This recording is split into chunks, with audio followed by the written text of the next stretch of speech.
Om Sahana Vavatu Sahanau Bhunaktu Saha Viryam Karavavahai Tejasvinavadhitamastu ma vidvishavahai.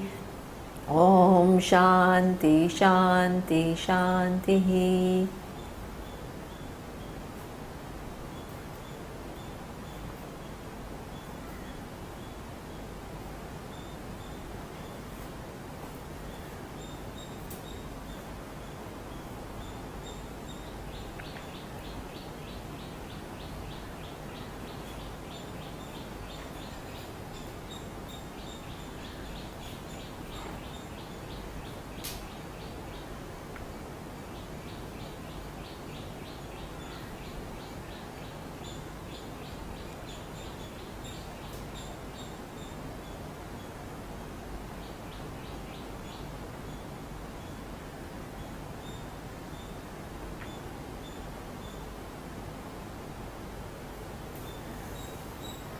So we saw what is Atma, and Atma was said to be Sat, existence, Chit, consciousness, and Ananda. Ananda means limitlessness, and why is it called Ananda? The happiness is because only when I know the real nature of I, my constant seeking will cease. My seeking through different objects for my fulfillment will cease, because I will understand me not to be a tiny entity in the universe, but the truth of the whole creation, which goes on from time immemorial. Okay, and one thing is important to recognize, that people somehow construe that the wise person in terms of the mental mode is always going to be happy. Okay, but that's not what we are talking about. Here we are not talking about the mind always in the state of happiness, because the mind's nature is changing and it is in a constant flux. One thought happens after the other, and nobody can guarantee that there is going to be only one type of thought, which is that of happiness. So that's not what we are talking about at all. What we are talking about is that cognitively I understand that the so-called seeker, and it also then doesn't mean that the wise person is not going to seek anything else in the universe, because the wise person understands that all the seeker and sought exist in me, the consciousness. It doesn't mean that at relative level, at empirical level, the person then doesn't pursue anything. Okay. What is that at an empirical level, the person continues to be like any other person. The person may want to study more, may want to get a good job, the person may want to do some amazing scientific research, the person may want to do some social service. So, and that requires some kind of an resolve that I want to make that contribution. And that is okay. It's not that because the person has understood the so-called person and the world both exist in consciousness, doesn't mean that the person stops at that level. Okay? But basically what happens in other cases is that whatever I do, I want it for my fulfillment, and that fulfillment keeps on evading me, because my vision of me is only I'm this tiny little person. Now the person continues to perform many different things, but out of the basic understanding shift that in me is everything, and I am born in this empirical world, I have a certain place in the scheme of things, and I continue to do whatever I have to do, and in fact even be a contributor. Okay, so that is something which is important to recognize, and within that acting all kinds of things can happen, many different emotions can emerge, but the person is not totally identified with it. It is almost like understanding the person and the role. Okay, so a person in a play can act as a beggar. Okay, and the person can play a very moving role of a beggar. He can make everybody else cry, but in the understanding of the person while he is acting it out, the person knows that this is only a role, this is not real me. Okay? And there is no physical distance between the role and the person. While the role cannot exist without the person is free from being the role. Similarly, here it is the same thing, that the individuality is empirically true, its place in the scheme of things is empirically true, okay? But this individuality is not the absolute reality about me. So that means that while I act out according to this individuality and the talents and unique place it is given, okay, the back of my understanding is that this is an empirical truth about myself. This is not absolutely the true nature of I. While the individuality cannot exist, being mithya cannot exist without the presence of consciousness. Consciousness is totally free from the individuality of one person or millions of people. So that is what the understanding of the person is. So that very understanding gives certain inner leisure to deal with the world, because one doesn't take everything to be as real as before, even though one recognizes, one also doesn't negate the empirical world. Okay? One understands the order of reality that it enjoys and acts out of freedom rather than the pressure. So this is what one has to understand, and that is the freedom that the very nature, Atma is the nature of the seeker's truth, which is limitless. Okay? Now the next question comes as to how does this whole world come about? If Atma is Satchitananda, existence, consciousness which is limitless, how did this world come about? How did this physical body come about? How did this subtle body come about?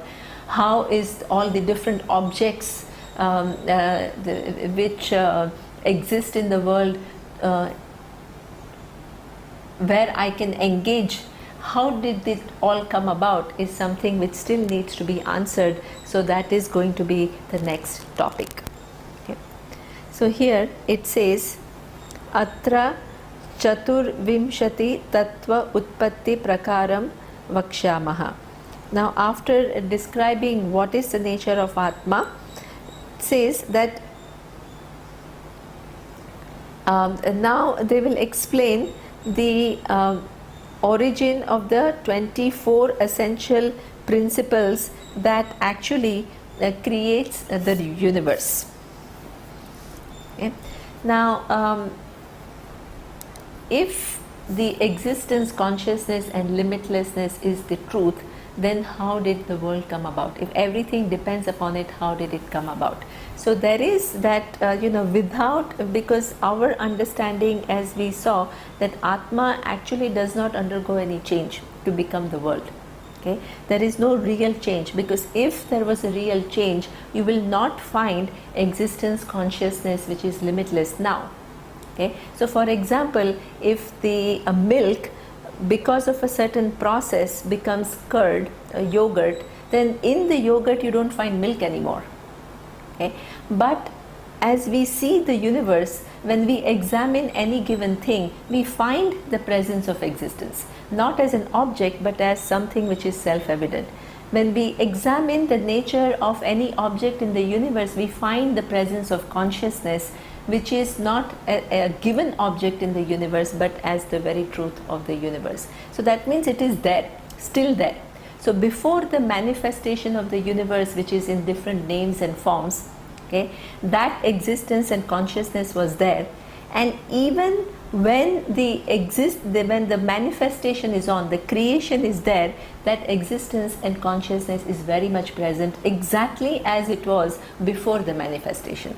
And because it is present exactly as it was, then it is recognizable here and now. Otherwise it would just be some kind of a belief system that this is what it was, then it underwent a change, then this is the world, and in this world I can't find it anymore. Okay? And nobody knows what happened before the creation, so therefore it would just be a belief. Okay? But because it is even now present, it becomes knowledge. Okay? Then the question is, how did this existence and consciousness as though become all these different forms? So you have an intervening thing, which is what we call in the Here it explains Brahmashraya Sattva Rajas Tamo Gunatmika Maya Asti. Okay. Now what was described as Atma before is now interchanged, and the word which is used is Brahma. So we have seen in Taittiriya Upanishad that Brahmavid apnoti param, the knower of Brahman gains the highest, and that Brahman is limitless, and that Brahman is nothing but Atma, I. Okay. So this Brahman, why now the word Atma is not used but Brahman is used? Because now your understanding of Atma has to change from what you think who you are to Atma as being Brahman. Brahman, the limitless existence and consciousness. So to remind that, so that you don't continue to place your I where you're used to place and then imagine something. So therefore a different word is used to indicate the new meaning of what we have learned Atma to be. Okay. So now it says Brahma Ashraya, that there is something which has its being in Brahman, Atma. There is, what is it? Maya. Okay.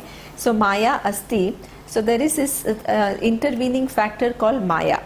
And what is this Maya? It says Sattva, Rajas, Tamo, Gunatmika. It has threefold qualities, which is Sattva. Sattva stands for all the, any nobility that you can see in the creation, any good values, any intelligence, brilliance, or good-heartedness, kindness, compassion. This is all born of what we call Sattva Guna.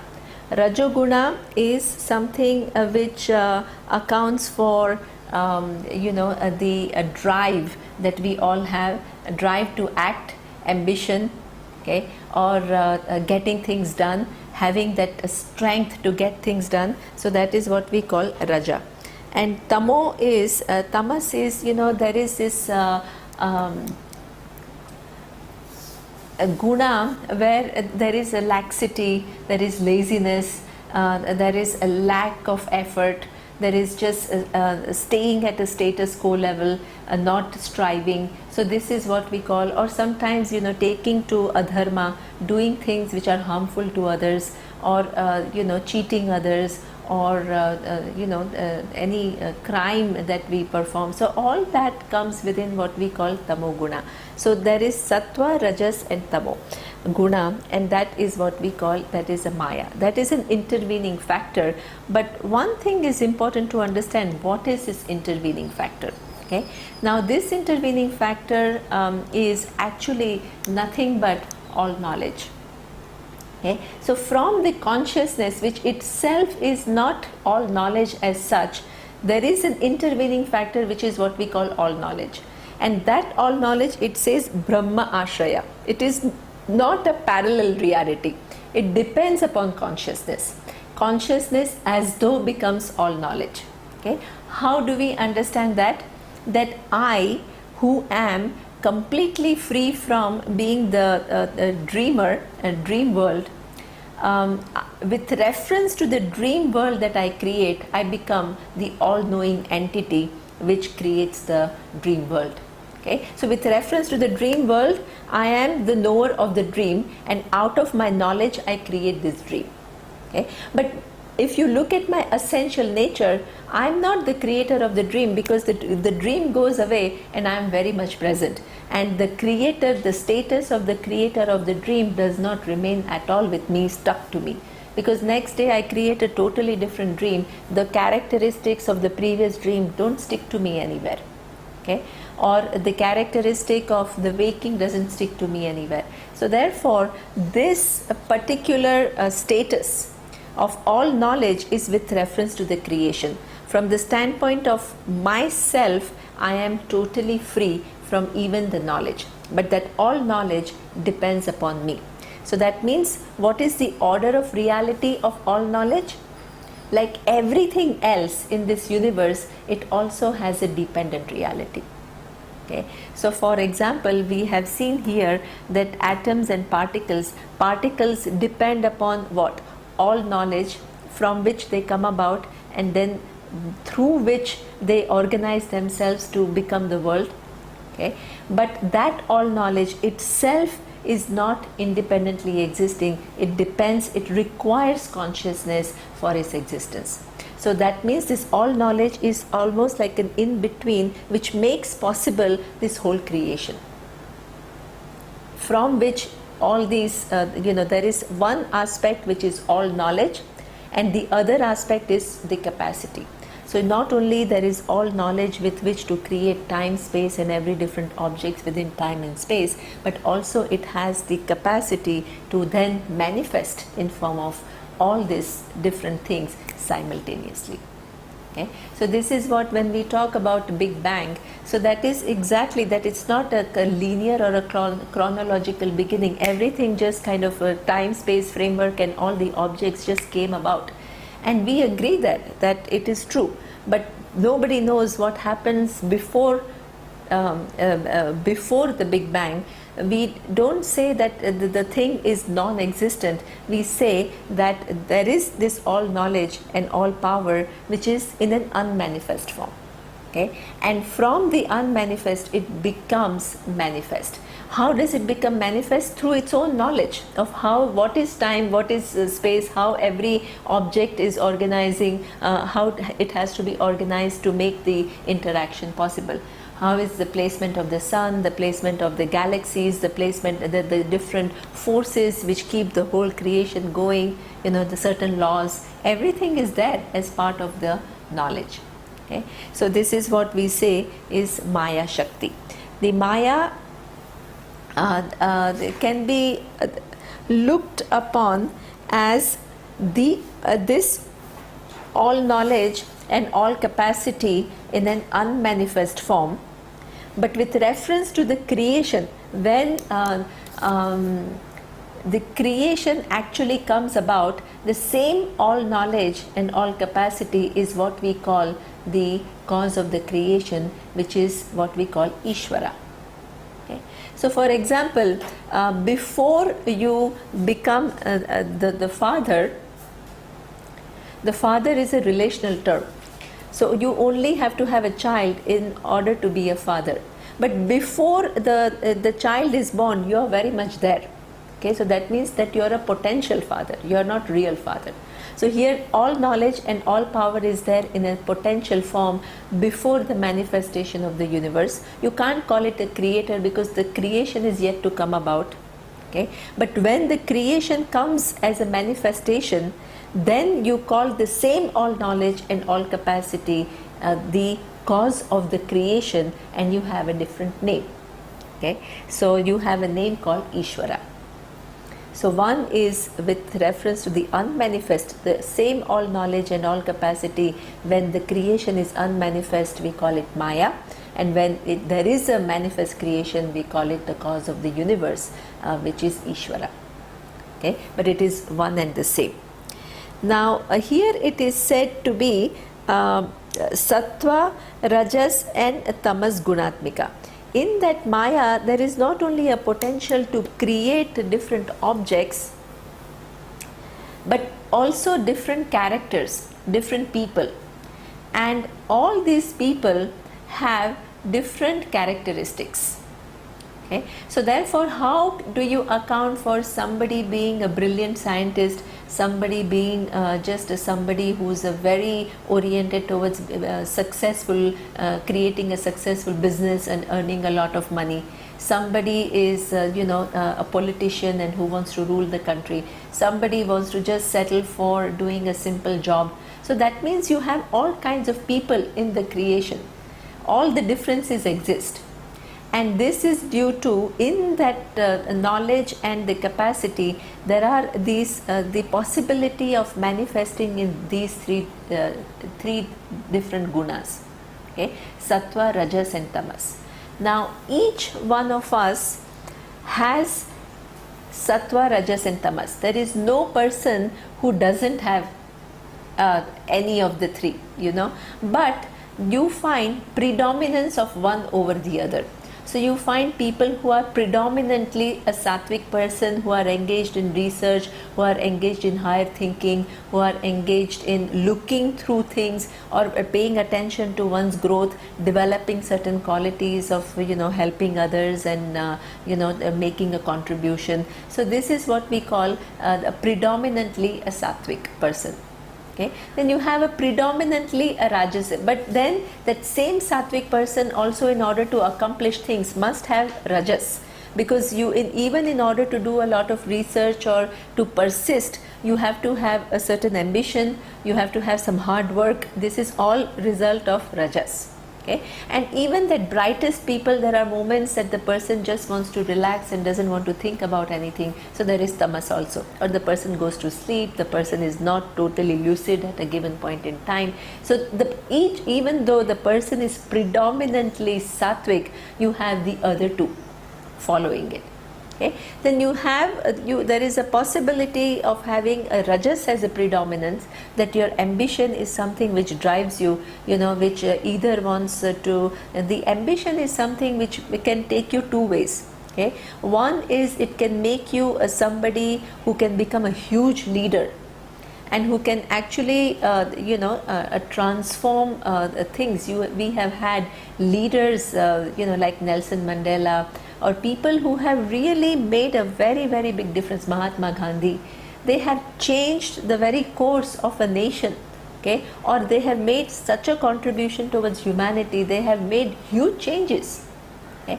So this is what we call the ambition which is driven by sattva, through which you become this person who is able to accomplish things.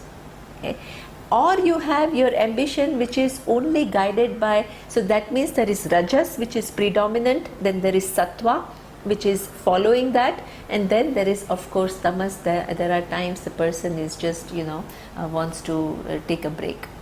Then you have a rajas which is followed by tamas. You can have somebody very ambitious, but not in having in mind the larger goals of the society or larger good. You are driven by your narrowly defined self-interest, and you just want to grab as much as possible from the world. So you have rajas predominant, and then you have tamas in the second place, and then you have sattva in the last. Okay.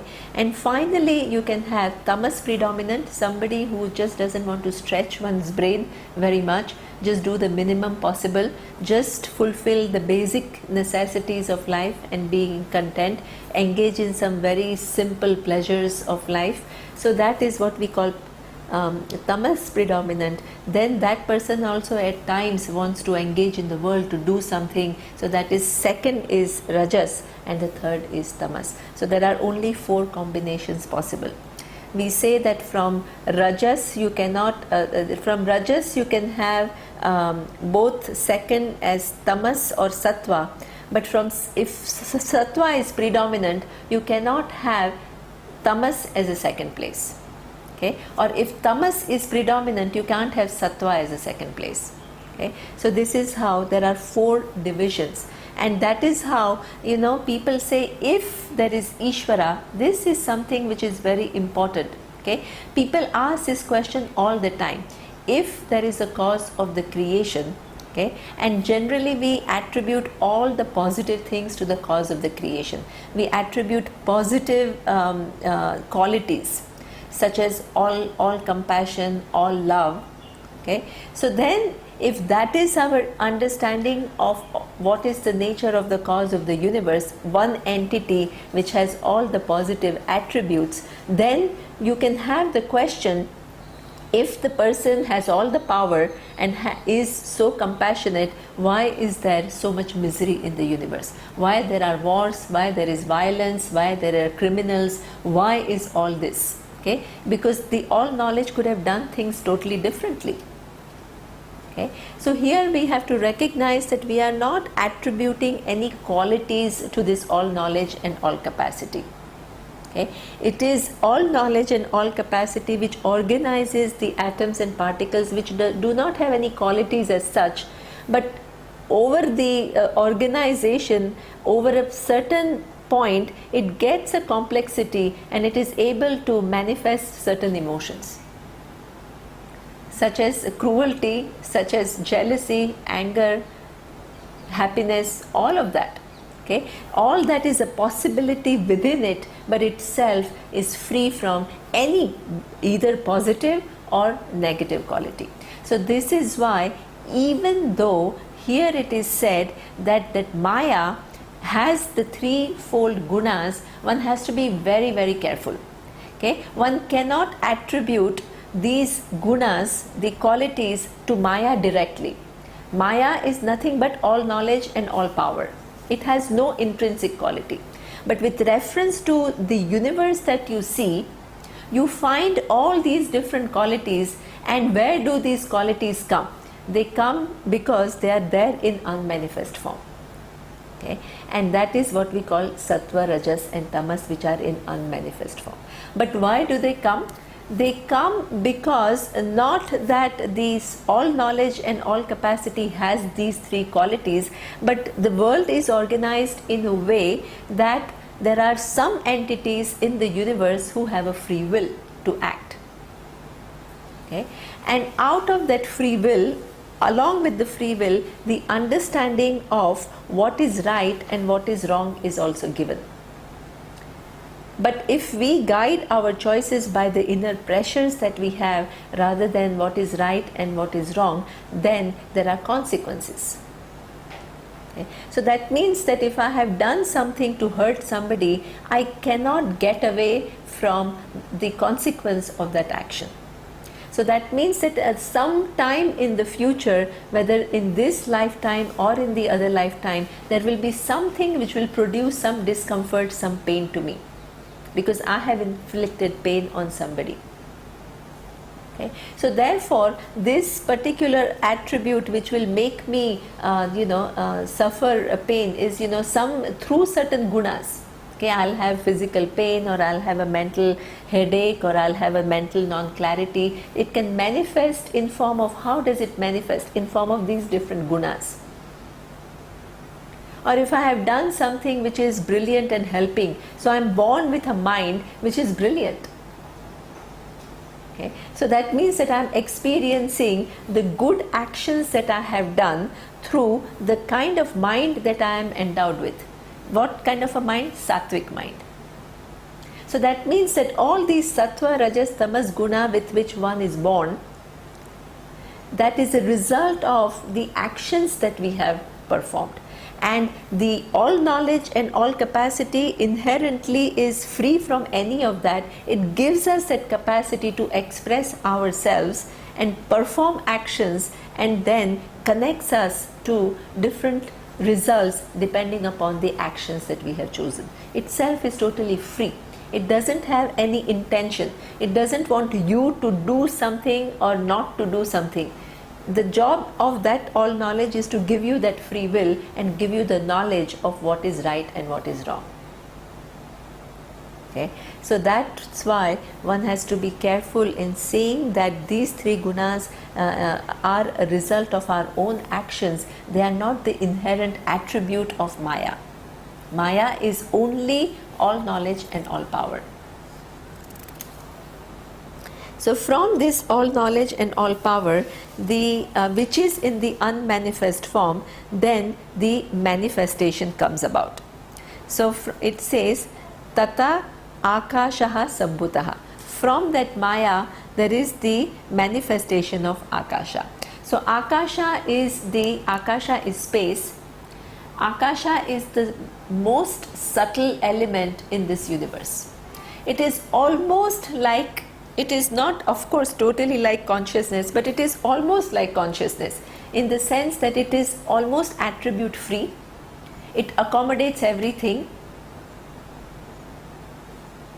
Okay? Itself is not divided by anything.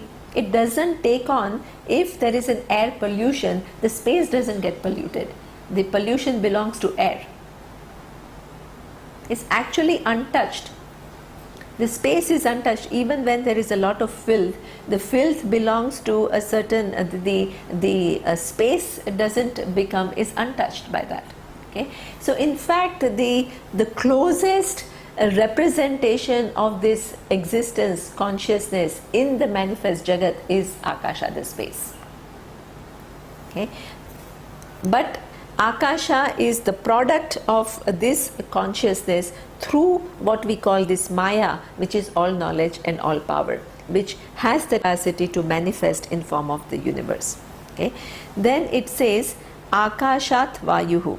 From Akasha comes Vayu. So what we have understood, that there is Brahman.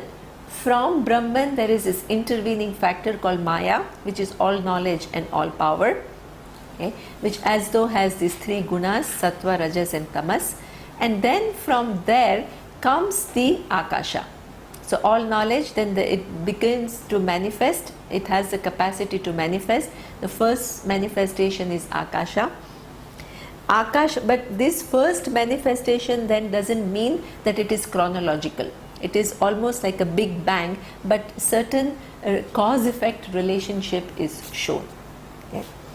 So, Akashat Vayuhu, from the Akasha space comes Vayu, Vayuho Tejaha, from air comes the fire, Tejas Apaha, from the fire comes water, Adbhyaha Prithvi, from water the earth is born. Okay. So the five elements are born, and what we have to understand is that you could have said that everything comes from Brahman, Atma. Okay, and that means you can say Akasha comes from Brahman, Vayu comes from Brahman, Agni comes from Brahman, but this is not how it is said, and there is a reason for it. Because even though everything can be ultimately traced to Brahman, there are intervening factors. Okay? So that is something that you need to recognize, that the world is nothing but coming together of different elements, where each element gets added and there is an increasing complexity. You can use exactly the same way the scientific model. The particles do not have any characteristics of neurons of the brain. Okay? But they come together and acquire a certain, when they come together, they acquire certain qualities which inherently do not belong there. So that means at each level of coming together, it acquires one more as the quality. And then that comes together with something else and it acquires further quality. So here it is the same thing. From Akasha comes Vayu. Akasha, we have seen, has Shabda Guna. The sound is carried through Akasha. Then what is Vayu? Vayu has sound.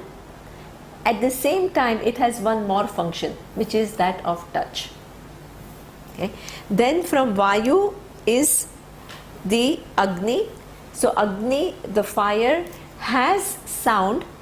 It has sense of touch. You can touch and of course you will burn. And then it has one more added function, which is that of form. The Agni is the first element which has a form. The Akasha and Vayu, they do not have a form. Okay, they are formless. Then the water. The water has again the characteristics of sound, touch, form, and one added function, which is taste. And finally, there is Prithvi, which has all four previous plus one more, which is smell. Okay? So therefore, even though everything ultimately comes from all knowledge, and all knowledge itself has a dependent reality on Brahman, there is an increasing level of coming together of things. Okay? So this is how the five elements are there. So there he says, now these five elements are now, what do they do with reference to creation of the universe? So it is explained in the next sentence. It says, Etesham panchatattvanam madhye akashasya satvika amshat kshotriya Kshotra Indriyam Sambhutam. Okay, so as we have seen that Akasha itself has what we call, according to this particular model, it has three gunas: Sattva, Rajas and Tamas. Because in Maya, all knowledge and all capacity, as though there are three gunas: Sattva, Rajas and Tamas. So here it explains that from the Akashasya Satvik Amshat. So Akasha's the Satvik Amsha of space creates Shotra Indriya Sambhutam, the organ of hearing. Because we have seen that the quality, the attribute of Akasha is only one, which is that in which the sound is carried. So that means that it is responsible for my sense organ of hearing. From the Sattva Amsha of Akasha, my capacity to hear comes about. Okay, so this is way it is shown that how the whole world is a manifestation of these five basic elements. Then it says Vayoho Satvik Amshat Tvak Indriya Sambhutam. From the Satvik Amsha of Vayu, the air had the guna of touch. So from there comes my sense organ of what we call the skin. Okay. Then Agnehe Satvik Amshat Chakshuhu Indriya Sambhutam. From the Satvik Amsha of the fire stands is the first one which has the characteristic of having a form. So eyes are the ones which are able to capture the form. So from the Satvik Amsha of fire comes my eyes. Jalasya Satvik Amshat Rasanendriya Sambhutam. The water has a characteristic of the capacity to be tasted. So from the Satvik Amsha of the water comes my sense of taste. Okay, my tongue, which has the capacity to taste things. Prithivyaha Satvika Amshat Granendriya Sambhutam. From the Satvik Amsha of earth, my nose is born. Yeah. So so that means that five elements outside create all the different forms, all the different objects. With reference to me, they create the Satvik Amsha of each of these five elements creates different sense organs according to their own characteristic. Okay.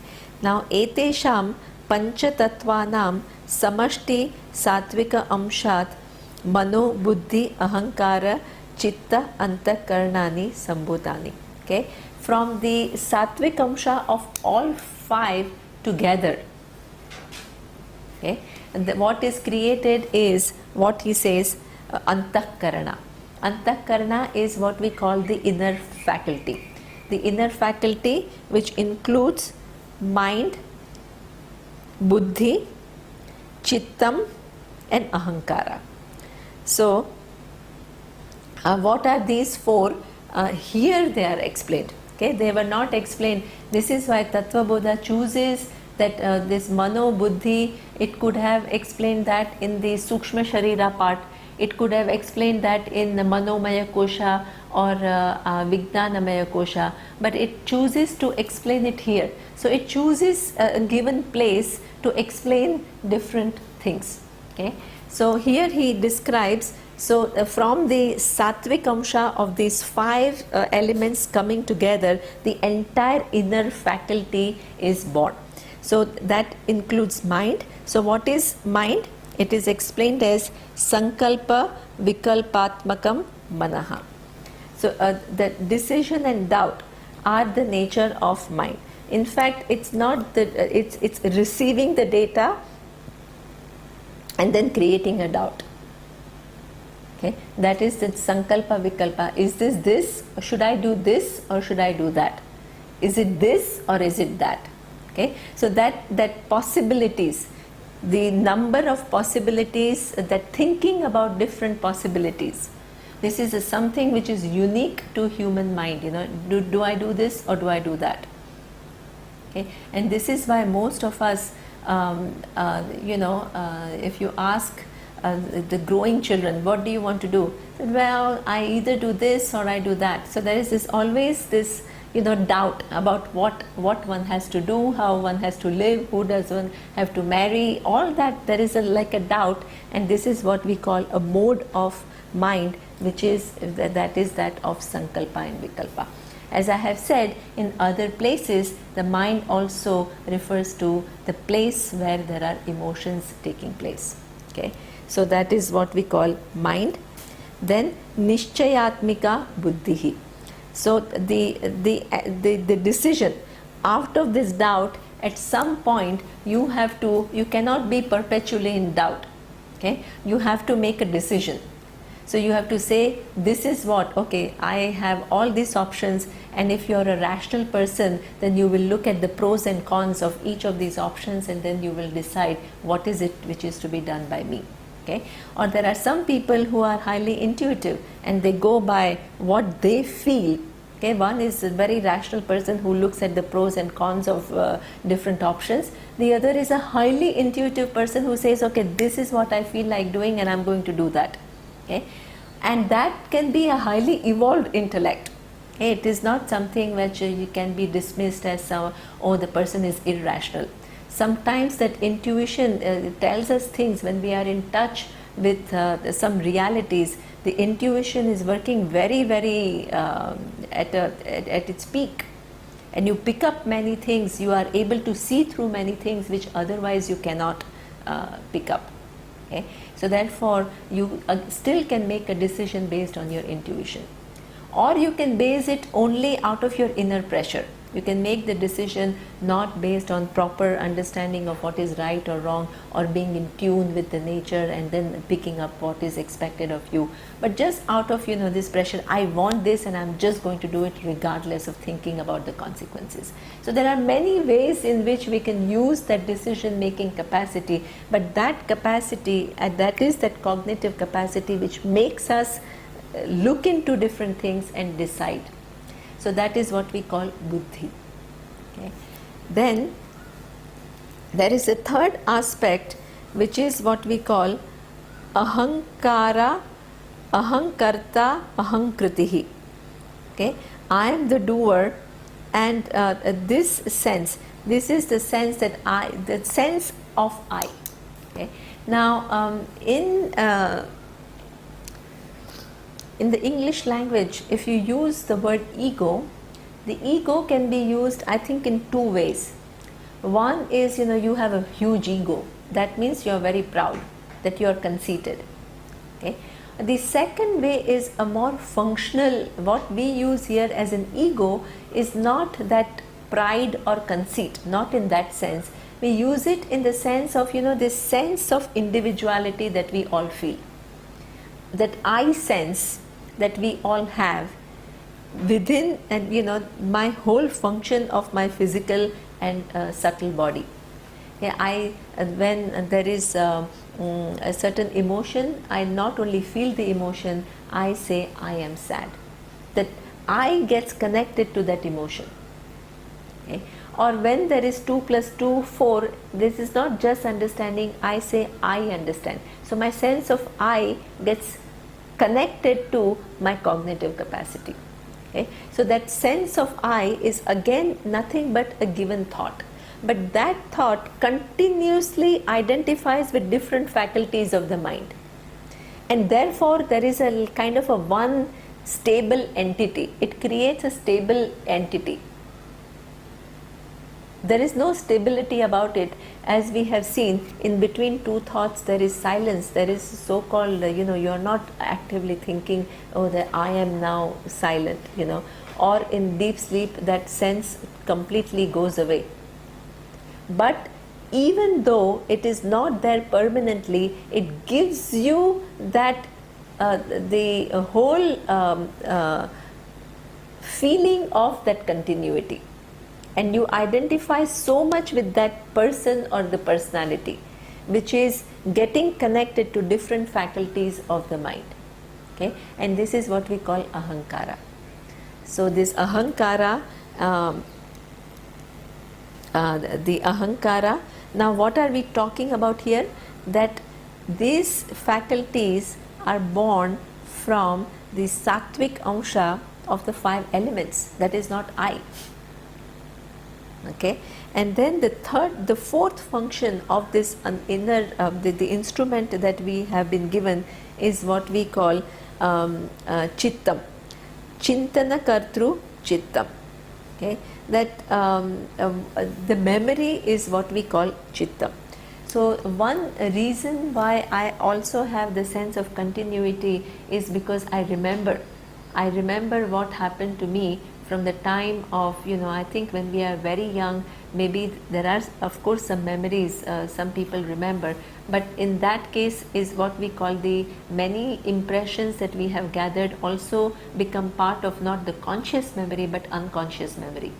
Okay, where we have stored all the data, we have stored the impressions, which sometimes guide our attitudes, our behavior through our life.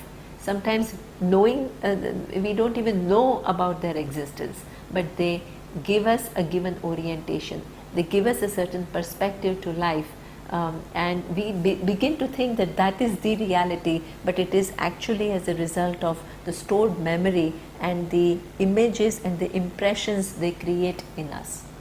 So it becomes almost like a lens through which then you view the universe. Okay. So that means, and then you have conscious memory too. Many things, I think, from the time of the age of 5, 6, or you begin to remember, all the past history. And sometimes the memory is such an important function, because in the exams and all, whatever you have learned, you have to actually reproduce. It's all a memory function. Okay. So anything that you have learnt in the past that you are able to recollect in the future, or sometimes your ability to think about all the pleasant things and create happiness, it's all memory function. Okay. So that not only it gives us a continuity of this personality, that ego to sustain you need memory, okay, but it also makes us go through experiences and live coherently. It's such an important thing, because I think there are diseases in the old age where you begin to forget things. What are they called? The Alzheimer and things, and then the person becomes totally not, sometimes he'll remember, sometimes will not remember, will forget the people that one is relating, the wife he will not remember, or sometimes whether the tea is put in the microwave for heating and then will forget. So there are so many memory disorders. So memory is a very important function of this brain. But again, this whole antakarana, which has fourfold functions, which is mind, cognitive capacity, the decision making capacity, the sense of I, and the memory, they are all made up of the sattvic amsha of the 5 elements. And those 5 elements are they manifest from all knowledge, which has the capacity to manifest and organize to become all this, and that all knowledge depends upon consciousness for its existence. And where do you find consciousness? All the way. In air, there is the presence of consciousness. In Akasha, there is a presence of consciousness. In Vayu, there is a presence of consciousness. When those, each one becomes a sattvic guna, it becomes the sense organ, corresponding sense organ, there is the presence of consciousness. Okay. When they combine, and with sattvic guna there becomes the whole mind and its faculty, different faculties, there is the presence of consciousness. The presence of existence and consciousness is all through, and the presence of all knowledge and capacity is equally all through. Okay. When there is Akasha, there is a presence of all knowledge which manifests as Akasha. When then that Akasha is further evolved into Vayu through a cause and effect, where Vayu acquires not only the quality of Akasha but its own quality, there is a presence of all knowledge which organizes it to become like that. Then from there, the faculty that I have, sense organ, which corresponds to a given quality of a sense, of a given element, there is the presence of all knowledge, which makes my sense organs in keeping with the the objects which are there, which are nothing but qualities of those 5 elements. Okay? So all the way you will find the presence of all knowledge, and as the truth of all knowledge you will find the presence of consciousness, and all these are just as though acquired quality through increasing complexities. Okay? So this is what not I am. Now here he explains what is the guiding deity of this mind. Each one has a different mind, and which is the presiding deity. So even though the all knowledge organizes everything, okay, but in terms of how it is organized, we also further break down the all knowledge. Just as I would just want to explain this principle a little bit, because just as when I study biology, I'm looking into the all knowledge from the standpoint of, how do the plants work, or how do my physical body work. Okay? That is an insight into the all knowledge through a given discipline from a given standpoint. When I look into the galaxies, how do they work? The astrophysics, I'm getting a glimpse of all knowledge through how the galaxies are organized and how do they work. When I look at the quantum physics, I'm again getting a glimpse of that all knowledge from the standpoint of how do these particles combine to create the universe, to become this macro, where is the connection between this micro and the macro. When I look at my physiology, the anatomy, I'm again looking into the all knowledge from the standpoint of, how does this physical body work. The psychology is the same. Okay? So therefore, in every way, it's all just a glimpse of all knowledge from a given standpoint. And that given standpoint, I give it a name. So that means one discipline, one way of looking into the universe, I call it the discipline of physics. Another way into looking into the universe, I call it biology. The third way of looking into the universe, I call it psychology. Okay? But they are all a study of this all knowledge alone. Similarly, that every faculty that I have been given, which also has a guiding principle, why somebody's mind is in a given way and the other person's mind is totally different. Okay? And there is a kind of a law. What we talk about in India is that not only there are these physical laws, when I look at my own life, how much wealth I have, what type of wealth I have. I can have a physical wealth of money, I can have properties, I can have wealth in terms of good values, I can have many different types of wealth. What decides how much wealth I have and of what type of wealth I have? Okay? So there is a guiding principle. It's all the laws of all knowledge and all power, but looked at from the standpoint of how much wealth I have, we call it Goddess Lakshmi. People think that India or Hinduism has many different gods or many different goddesses. But in fact, we are talking about the presence of only one thing, which is all knowledge and all power. But looked at from the perspective of how much wealth everybody has, the guiding principle, the laws which decide who has what wealth according to one's own karma, one's own action, and the result of that action. There is something which puts together the actions that I perform and connects it to the result at some time in the future. That guiding principle, we give it a name to concretize the understanding of that given thing. Just as we give a name physics, we give a name here. and we say it is Lakshmi. Okay? The guiding principle which decides what brilliance who has. Okay? So that is what we call Goddess Saraswati. It is all knowledge and all power which through the laws decides how much intelligence each one has. So that is what we call Goddess Saraswati. The same all knowledge and all capacity seen from the standpoint of certain obstacles that I may have in my way of accomplishing things is what we call the goddess, the god Ganesha. So this is how we look at the presiding deities which govern who has what.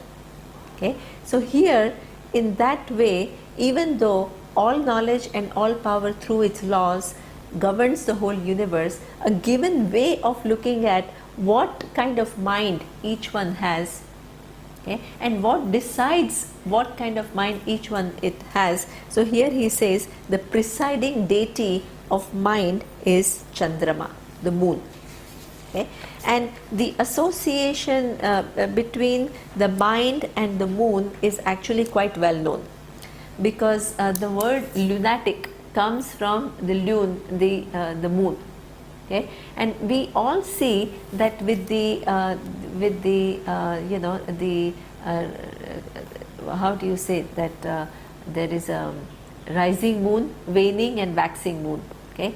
So sometimes at the time of the Purnima, when there is a full moon, the mind, so many people find it difficult to go to sleep because they are just too, or it creates certain mental disturbance, or it creates all kinds of, the mind and the moon are very closely related.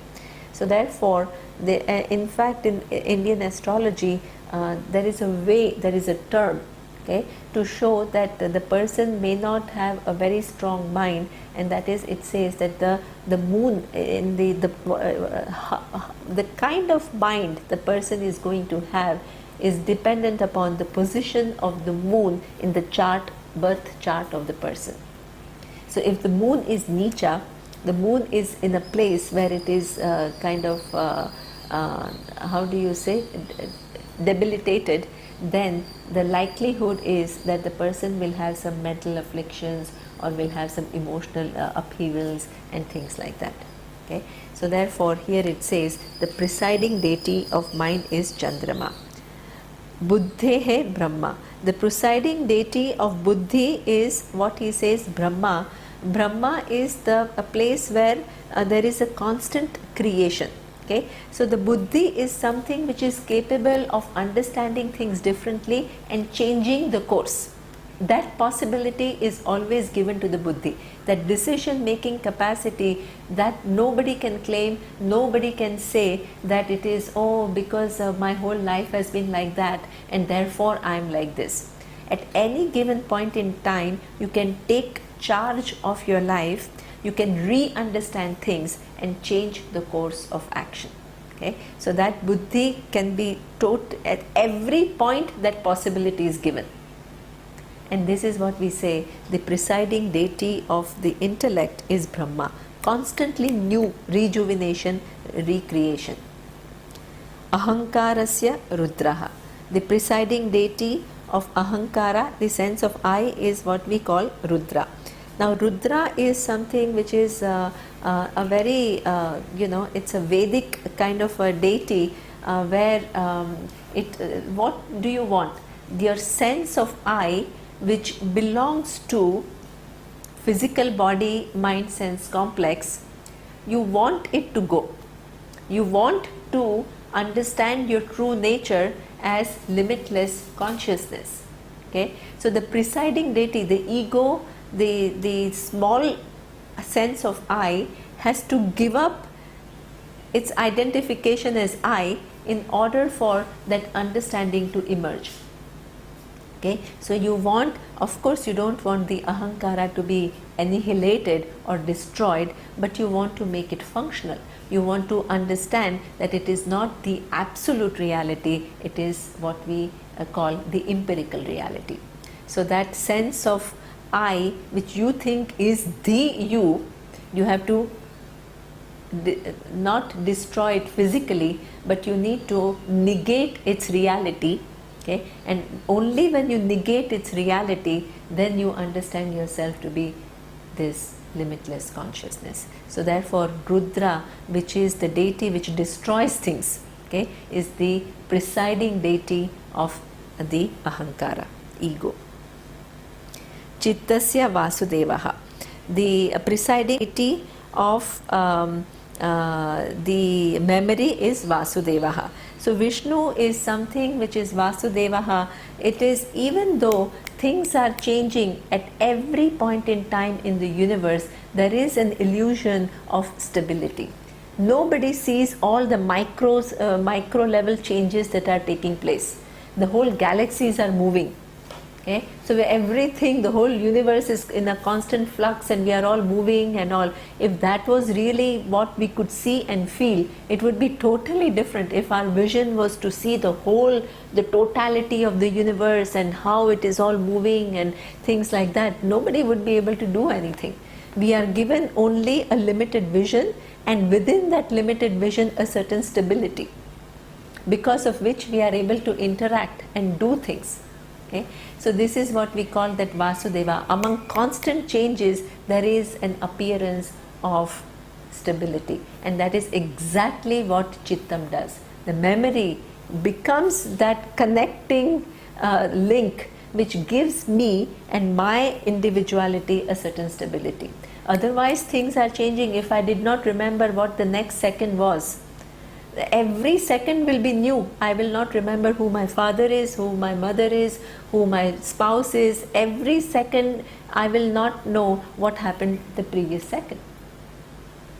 Okay? So, and even though things are changing, there is some stability, and that is due to the function of memory. So the memory function has its presiding deity as Vasudeva, Vishnu, which makes the world stable even though there is a constant flux. So these are the presiding deities. Now we will see how the Raja Samsha of these 5 elements, what does it create? Okay, that we will see tomorrow. Om Purnamadav Purnamidam Purnat Purnamudachyate Purnasya Purnamadaya Purnameva Vashishyate. Om Shanti Shanti Shanti. Om Shri Gurubhyo Namaha. Harihi Om.